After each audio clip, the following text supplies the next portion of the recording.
Consolidate एक ऐसा feature है जिसके थ्रू आप मल्टीपल टेबल के डेटा को एक ही टेबल में मर्ज कर सकते हो, कंबाइंड कर सकते हो और समराइज कर सकते हो।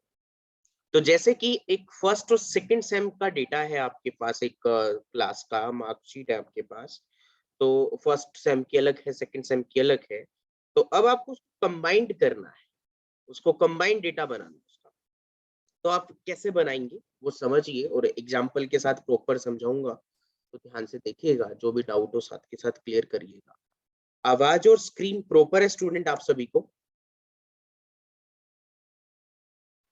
Yes sir.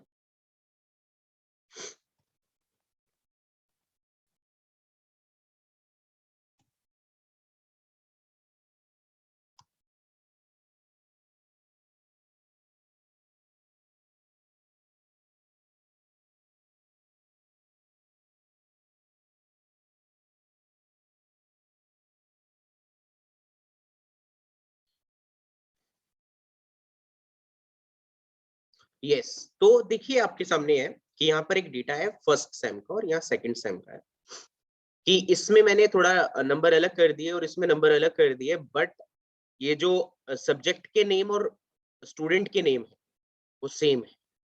तो मार्कशीट दो बनाई है, एक फर्स्ट सेम की, सेकंड सेम की। अब इन दोनों मार्क्स को मेरे को फाइनल रिजल्ट में कन्वर्ट करना है, मींस इन दोनों मार्क्स को मुझे टोटल करना है इस लोकेशन पे या किसी भी ब्लैंक लोकेशन।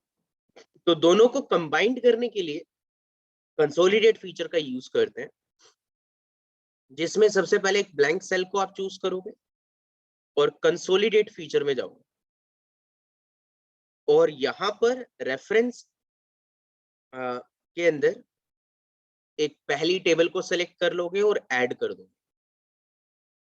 रेफरेंस के अंदर पहली टेबल को सेलेक्ट कर लोगे और ऐड कर दोगे। देन रेफरेंस के अंदर ही ऊपर दूसरी टेबल को सेलेक्ट करोगे और ऐड कर दोगे। तो दोनों टेबल्स यहां पर ऐड हो गई हैं। टॉप रो और लेफ्ट कॉलम, इन दोनों पे चेक करना इसलिए जरूरी है क्योंकि जो सब्जेक्ट के नेम और स्टूडेंट के नेम है ये दोनों भी आने चाहिए। तो वन बाय वन ये टेबल रेफरेंस के थ्रू ऐड करके हमें यहाँ पर ये भी देना होता है कि आप टोटल करना चाहते हो या एवरेज निकालना चाहते हो या कौन सा फॉर्मूला लगाना चाहते हो। तो फिलहाल डेटा को कंबाइन करने के लिए ऑलवेज सम ही यूज करते हैं, तो वो फॉर्मूला भी मैंने यहाँ से सिलेक्ट कर लिया कि सम यूज करना। तो सम सेलेक्ट किया, देन रेफरेंस के थ्रू हमने टेबल्स को ऐड कर दिया और नीचे दोनों पे क्लिक कर दिया, देन इसके ऊपर ओके करना है।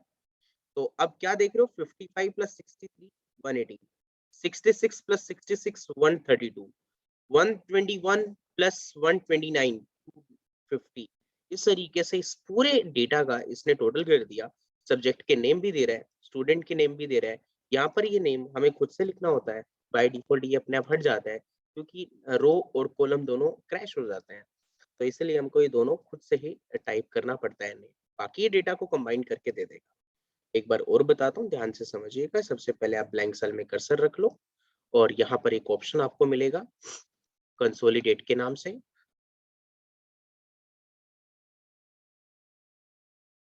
इस कंसोलिडेट के अंदर आपने पहले से अगर कोई टेबल सेलेक्ट कर रखी है तो इसे डिलीट कर दो और रेफरेंस पे क्लिक करो। फर्स्ट टेबल सेलेक्ट करो और ऐड कर दो, दूसरी टेबल सेलेक्ट करो और ऐड कर दो, टॉप रो और लेफ्ट कॉलम पे क्लिक कर दो एंड सम करना है तो सम चूज करो एंड ओके। इसका टोटल हो जाएगा। कंसोलिडेट समझ में आ गया सभी स्टूडेंट्स को? Yes sir. Yes sir. Sir second feature है सब टोटल।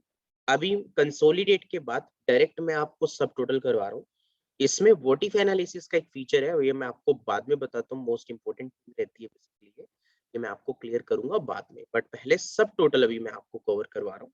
अच्छे से समझते हैं सब टोटल क्या होता है। देखिए आपके पास एक डेटा बना हुआ होगा, उस डेटा को मैं ओपन कर ले रहा हूँ यहाँ पे। जैसे कि ये आपके पास डेटा है, आप चाहते हो इसको कैटेगरी वाइज इसका टोटल करना है कि जितने भी मैनेजर्स हैं उनकी सबकी सैलरी का टोटल हो जाए, जितने भी असिस्टेंट मैनेजर्स हैं उनकी सबकी सैलरी का टोटल हो जाए, जितने भी टीम लीडर हैं उनकी सबकी सैलरी का टोटल हो जाए।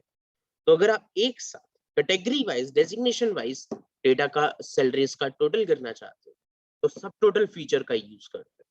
तो सब टोटल फीचर का यूज कैसे किया जाता है समझिए। जिस भी कॉलम के अकॉर्डिंग आपको डेटा का सब टोटल करना है, जो भी आपकी कैटेगरी है, जो भी आपकी डेजिग्नेशन है, उसको पहले सेलेक्ट करना जरूरी है, उसको पहले सेलेक्ट करना जरूरी है। तो ध्यान रखिएगा कि डेजिग्नेशन मतलब कि जिस भी कैटेगरी और जिस भी कॉलम के अकॉर्डिंग आपको डेटा सेटअप करना है और जिस कैटेगरी के अकॉर्डिंग जिस कॉलम के अकॉर्डिंग डेटा का टोटल करना है, उसको सेलेक्ट करके पहले असेंडिंग ऑर्डर जरूर करिएगा। मींस विदाउट असेंडिंग ऑर्डर सब टोटल काम नहीं करता है। तो इसीलिए डेजिग्नेशन को सेलेक्ट करके यहाँ सॉर्ट एंड फिल्टर से इस ऑप्शन को चूज करो जो है सॉर्ट A to Z के नाम से, लोवेस्ट टू हाईएस्ट के नाम से। इस पे क्लिक करो एंड सॉर्ट बटन पर क्लिक करो। तो क्या होगा, असेंडिंग टू डिसेंडिंग आपका डेटा लग जाएगा। मतलब सारे डेटा एक साथ लग गए हैं, असिस्टेंट मैनेजर एक साथ आ गया, मैनेजर एक साथ आ गया, टीम लीडर एक साथ आ गया। तो पहला काम सब टोटल को करने के लिए यही होगा कि डेजिग्नेशन को आप असेंडिंग ऑर्डर पहले जरूर करेंगे। अगर असेंडिंग ऑर्डर नहीं होगा तो वो फिर डेटा मिसमैच आएगा, डेटा बिल्कुल करेक्ट नहीं आएगा। ये चीज आप बिल्कुल ध्यान रखना। तो सबसे पहले इसे असेंडिंग ऑर्डर में लगाना बहुत जरूरी है। तो इसे मैंने सेलेक्ट कर लिया और इसको असेंडिंग ऑर्डर लगा दिया। अब इसके बाद पूरी टेबल को सेलेक्ट करो और सब टोटल बटन पे क्लिक करो। जो डेटा टैब का एक टूल है सबसे लास्ट में सब टोटल, तो इस पे क्लिक करते हैं। इसके अंदर यहाँ से हमें सबसे पहले चूज करना है कि आपको जो टोटल करना है वो कौन से कॉलम के अकॉर्डिंग करना है। मैंने कहा डेजिग्नेशन के अकॉर्डिंग करना है। तो टोटल करना है, काउंट करना है, एवरेज निकालना है, क्या फॉर्मूला आप लगाना चाहते हो। मैंने कहा टोटल करना है तो इसलिए सम फॉर्मूला मैंने यहाँ पर लगा दिया। उसके बाद कौन से कॉलम का टोटल करना है तो वो कॉलम का नाम यहाँ पर सेलेक्ट करो। डेजिग्नेशन कौन से कॉलम के कैटेगरी किसको बनाना है, किस कॉलम को कैटेगरी बनाना है। तो जिसको असेंडिंग ऑर्डर में लगाया होगा ऑब्वियसली आप उसको यहाँ पर सेलेक्ट करेंगे कि आपकी जो मेन कैटेगरी है वो डेजिग्नेशन है। देन टोटल करने के लिए सम चूज करेंगे और बेसिक सैलरी का है जिसका भी टोटल करना है बेसिक सैलरी को यहाँ सेलेक्ट कर लेंगे एंड इसे ओके कर देंगे। तो क्या होगा कि आप देख रहे हो कि यहाँ पर जो है इसने टोटल कर दिया कैटेगरी वाइज कि डेजिग्नेशन बेसिक सैलरी क्या है और मैनेजर की क्या है, टीम लीडर की क्या है, ग्रैंड टोटल क्या है। तो सब टोटल के साथ साथ वो ग्रैंड टोटल भी करता है। तो वो क्या कर रहा है कि कैटेगरी वाइज डेटा का टोटल कर रहा है कि असिस्टेंट मैनेजर का टोटल क्या है, मैनेजर का क्या है और टीम लीडर का क्या है और उसका टोटल पूरा कर देगा। बट लेफ्ट हैंड साइड में यहाँ पर कुछ इसने ग्रुप भी बनाए हैं, वो भी देखिए कि जैसे ये 3 पॉइंट यहाँ पर बने हुए हैं, 1 2 3 पॉइंट ग्रुप बने हुए हैं। जब भी आप 1 पे क्लिक करते हो तो सिर्फ आपको ग्रैंड टोटल शो करता है। जब आप 2 पे क्लिक करते हो तो सिर्फ सब टोटल शो करता है। जब आप 3 पे क्लिक करते हो तो पूरा डेटा शो करता है जो उसके अंदर का जो भी डेटा रहता है। तो अगर आपको सब टोटल हटाना हो तो कैसे हटाते हैं, पहले इस पूरे कॉलम को आपने टेबल को सेलेक्ट कर लिया, सब टोटल में गए, रिमूवल पे क्लिक कर दिया तो आपका टोटल हट गया। एक बार फिर बताता हूँ कि कैसे लगाते हैं। सबसे पहले डेजिग्नेशन को सेलेक्ट करो और उसके बाद A to Z ऑर्डर में इसे सेट करो सॉर्ट करके। फिर पूरी टेबल को सेलेक्ट करो, सब टोटल में जाओ, यहाँ से डेजिग्नेशन चूज कर लो, पहले यहाँ सम चूज कर लो। टोटल करने के लिए आपका बेसिक वाले को सिर्फ बेसिक वाले को चूज करें एंड ओके कर दें। तो टोटल कर देगा कैटेगरी वाइज, असिस्टेंट मैनेजर का टोटल कितना है, मैनेजर का कितना है, टीम लीडर का कितना है और ग्रैंड टोटल कितना है। स्टूडेंट सब टोटल समझ में आया सभी को? Yes, sir.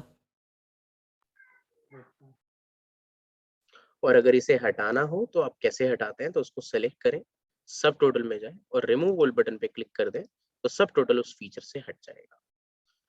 इसके बाद देखिए डेटा टैब में अभी हमने 2 फीचर किए हैं, कंसोलिडेट और सब टोटल, और लास्ट हमने डेटा वैलिडेशन तक के ऑप्शंस किए थे।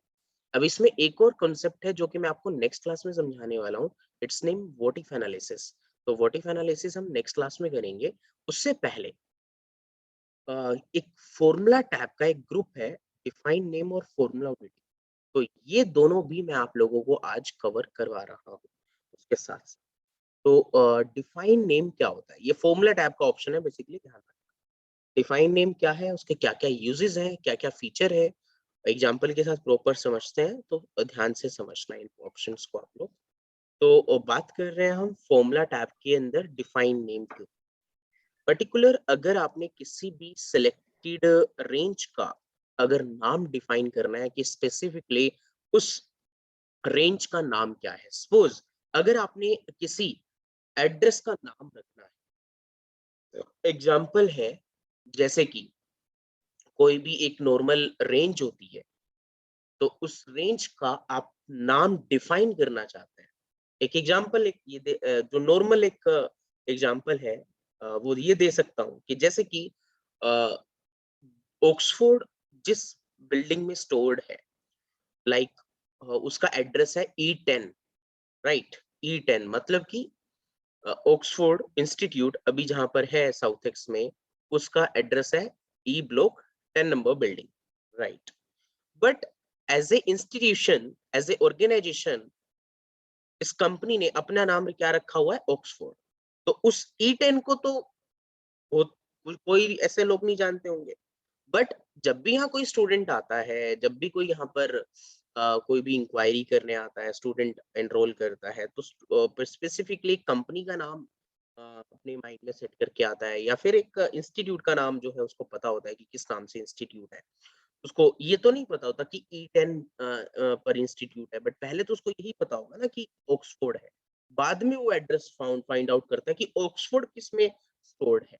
ऐसे स्पेसिफिकली अगर आपने किसी पर्टिकुलर एरिया का नाम डिफाइन करना होता है, तो आप डिफाइन नेम का यूज करते हो। तो सेम एज जैसे एक्सेल में भी है कि पर्टिकुलर रेंज का नाम अगर आप डिफाइन करना चाहते हो, तो आप डिफाइन नेम ऑप्शन का यूज करते हो। जैसे कि अभी आपके पास, जैसे मैंने अभी सेलेक्ट किया है D1 से लेकर लास्ट तक, D14 तक। तो D1 से लेकर D14 तक मैंने इसको जो है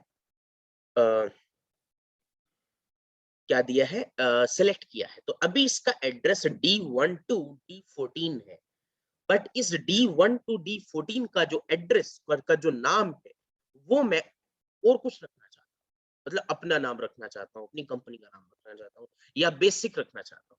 मैं चाहता हूँ कि इस पूरे कॉलम का जो नाम है वो बेसिक हो जाए, या सैलरी हो जाए, समथिंग कुछ भी। आप अगर इस सेलेक्टेड एरिया का इन मल्टीपल सेल्स का एक ही नाम डिफाइन कर देना चाहते हो, तो बेसिकली आप यूज करते हो डिफाइन। तो जैसे आप इसको सेलेक्ट करते हो, ऊपर यहाँ पर एक डिफाइन नेम का ऑप्शन है, इस पे क्लिक करते हो। नेम के सामने यहाँ पर आप लिखोगे सैलरी या बेसिक, जिस भी नाम से आपने इसको स्टोर करना है, डिफाइन करना है। सैलरी लिख के एंटर किया, तो यहाँ पर आपको दिखा रहा है। अब यहाँ पर इसको कैसे हम पता करेंगे, क्या पता करेंगे, देखिएगा ध्यान से कि जैसे ये कॉलम है हमारा, जैसे ये कॉलम है हमारा, अब इस कॉलम का नाम मैंने डिफाइन कर दिया। तो अब इसका कॉलम का नाम मैंने डिफाइन किया सैलरी। तो आपको कहाँ दिखाएगा कि किस नाम से डिफाइन किया है, ये आप यहाँ से देख सकते हो। जैसे मैंने अभी यहाँ पर जो है इस कॉलम को सेलेक्ट किया हुआ है। अभी ऊपर आप यहाँ देख रहे हो, ये सैलरी वर्ड नेम बॉक्स में एड्रेस बार में यहाँ पर लिखा हुआ है।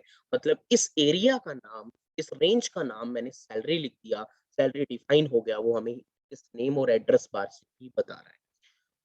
ठीक है, एक तरीका ये है नाम को डिफाइन करने का, बट इसका यूज अभी मैं आ रहा हूँ। पहले डिफाइन कैसे कैसे करते हैं, क्या क्या फीचर है डिफाइन करने की, वो मैं आपको बता रहा हूँ। फिर इसका यूजेस कहाँ कहाँ कैसे कैसे होगा, वो भी इसके बाद मैं आपको बताऊँ। तो पहला काम तो ये था, ये एक तरीका ये है, किसी भी रेंज का नाम डिफाइन करना, इस तरीके से किया जा सकता है। दूसरा तरीका है एक रेंज का नाम डिफाइन करने का, कि आपने इस रेंज को सेलेक्ट किया सपोज, और सीधा सा जाके ऊपर ऊपर यहाँ पर नेम बॉक्स में आपने वही नाम लिख दिया, लाइक डेजिग्नेशन, और एंटर कर दिया।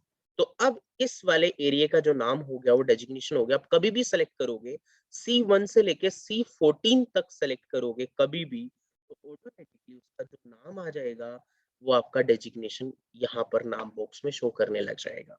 तो दूसरा तरीका ये था, पहला तरीका डिफाइन नेम। दूसरा तरीका नेम बॉक्स में जाके आप वहां पे नाम लिख सकते हो, बट एरिया सेलेक्ट होना मस्ट है। अगर एरिया सेलेक्ट नहीं होगा तो इशू है।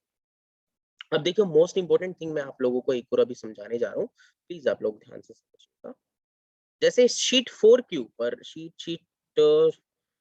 4 या कौन सी लें जिसपे डेटा परफेक्ट हो, यस ये वाला ले लेते हैं। आई 5 से लेकर आई 10 तक ये जो सेल्स है, देखो ध्यान से समझना इस बात को, इसमें एक लॉजिक है। अभी मैं क्या कर रहा था, इस पूरे डेटा को सेलेक्ट कर रहा था, बेसिक भी उसमें सेलेक्ट, ठीक है। मुझे अब क्या करना है, मुझे एक ऐसा काम करना है कि मुझे सिर्फ बेसिक के अंदर जितनी भी सेल्स हैं उनका नाम डिफाइन करना है। 15,000 से लेके 20,000 इनका नाम डिफाइन करना है। 15 से लेके 20,000 तक इनका नाम बेसिक उसमें इंक्लूड नहीं होना चाहिए।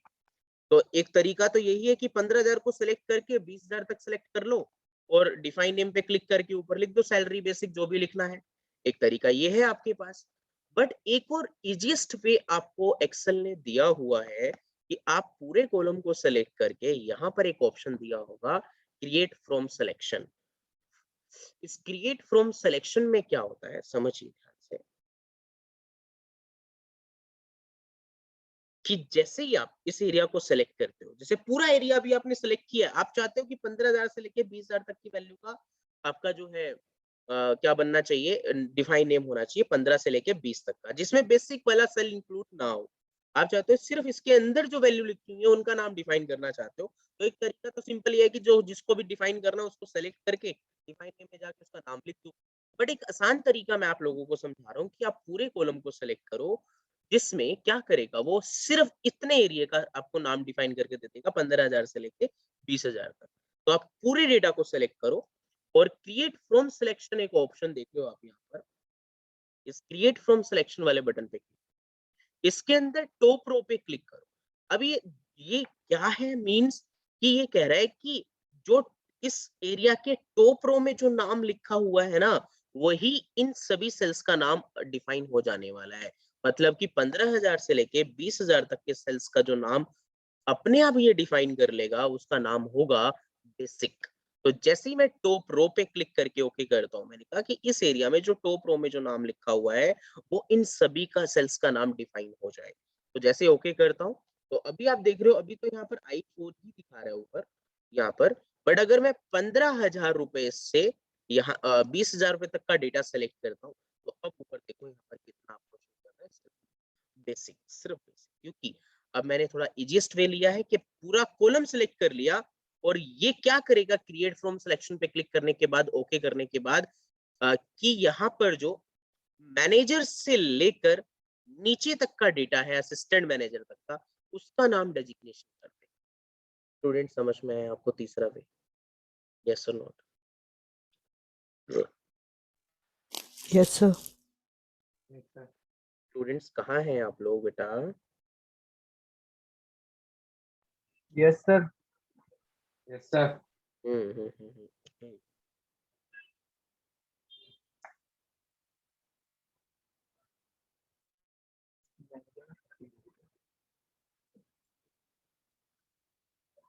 Okay, then next point is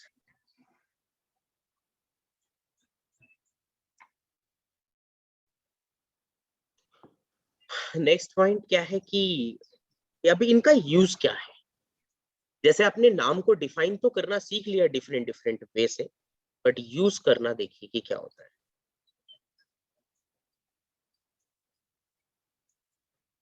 अभी आपने इस एरिया का नाम डिफाइन किया था बेसिक से लेके लास्ट तक, तो इसका सैलरी था। इसका आपने डिफाइन किया था, तो इसका डेजिग्नेशन आपने रखा था। तो ऐसे ही अब अगर आपको इनका यूज करना है तो आप क्या यूज कर पाएंगे वो समझना बाकी।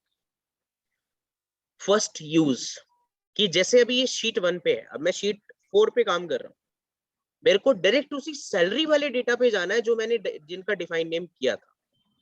तो आप सिर्फ क्या करो, इस नेम बॉक्स वाले ऊपर इस नेम बॉक्स पे क्लिक करो, ऊपर इस नेम बॉक्स पे क्लिक करो और यहाँ पर सिर्फ लिख दो सैलरी। खुद से सैलरी लिख दो और एंटर कर दो, तो ऑटोमेटिकली आपको ये कहाँ पहुंचा देगा, शीट 1 पे जहाँ सैलरी लिखी हुई है। मीन्स की डायरेक्ट पहला काम क्या है, डायरेक्ट उस लोकेशन पे आप पहुंच सकते हो।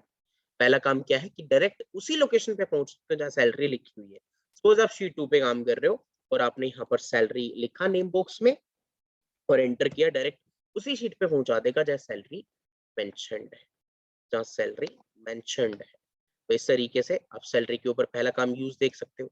दूसरा यूज है बेटा कि जैसे आप कोई भी फॉर्मूला लगाते हो तो उस फॉर्मूले में आपको जैसे ये सिलेक्ट करना पड़ेगा टोटल करने के लिए, तो आप सिर्फ सैलरी लिख सकते हो। सैलरी लिखते ही, उसका नाम लिखते ही ऑटोमेटिकली जो है वो अपने आप उस चीज को सिलेक्ट कर ले। मीन्स कि मैंने यहाँ सैलरी वर्ड लिखा है क्योंकि सैलरी के नाम से मैंने एक रेंज बनाई हुई है बेसिक वाली, तो ऑटोमेटिकली उस रेंज को, नंबर्स को सेलेक्ट कर लेगा जिनके अंदर सैलरी लिखी हुई है, क्योंकि मैंने सैलरी का नाम डिफाइन किया हुआ है। अब ब्रैकेट क्लोज करके एंटर करता हूँ तो टोटल करके दे रहा है। दोनों यूजेस समझ में आए सभी को, यस और not? Yes, sir. Yes, sir. अब इसके बाद Yes, sir. नेक्स्ट पॉइंट ये आता है कि इसमें कुछ और ऑप्शंस भी हैं, जिसमें पहला तो हमने कर लिया डिफाइन, एक और किया था क्रिएट फ्रॉम सिलेक्शन, और अब करते हैं नेम मैनेजर कि जो भी नाम आपने डिफाइन किए हुए हैं उसको मैनेज करना।